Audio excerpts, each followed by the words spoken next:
savez-vous combien de temps que la terre a été créée selon Allah et le Coran? Avant de commencer, prends une chaise et assieds-toi 1 minute 40 pour écouter ça.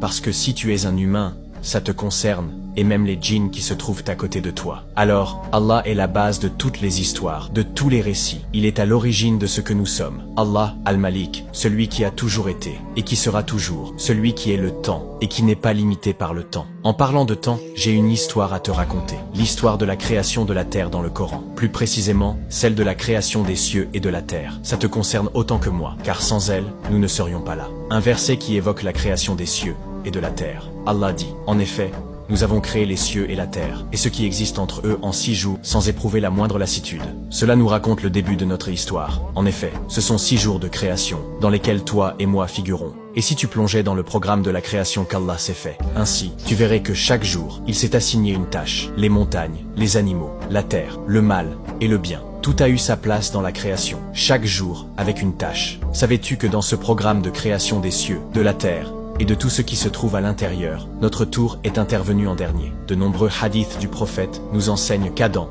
le premier homme sur terre, qu'Allah l'ait en sa miséricorde, a été créé le 6e jour, en dernier, un vendredi, entre l'Asr et le Maghrib. Rappelle-toi ce moment privilégié, chaque vendredi, où Allah réserve un temps où il exauce toutes tes prières, tes invocations. Nous avons été créés pendant cet instant-là. Dans le Coran, combien de temps a pris la création? 6 jours de création pour un rab capable de le faire en une fraction de seconde. Et notre histoire commence le 6e jour. Comme tu es le dernier arrivé parmi toute la création, tu sais que le dernier arrivé bénéficie de toutes les installations avant lui. Le dernier créé est celui qui est le plus travaillé et qui a le moins d'excuses pour ne pas faire bien son travail. En effet, il a eu avant lui toutes les dispositions pour bien faire. Ne dit-on pas également que nous laissons le meilleur pour la fin? Allah, en nous positionnant en dernier dans la création, nous prouve l'affection, le respect, la bienveillance et la compassion qu'il nous porte. Nous avons été créés en dernier, et c'est devant notre père Adam qu'Allah a demandé à tous les habitants du paradis de se prosterner en signe de respect pour lui. Ainsi, les anges se trouvèrent devant sa création la plus aboutie, devant la créature qui allait être à l'origine du meilleur des hommes, Muhammad,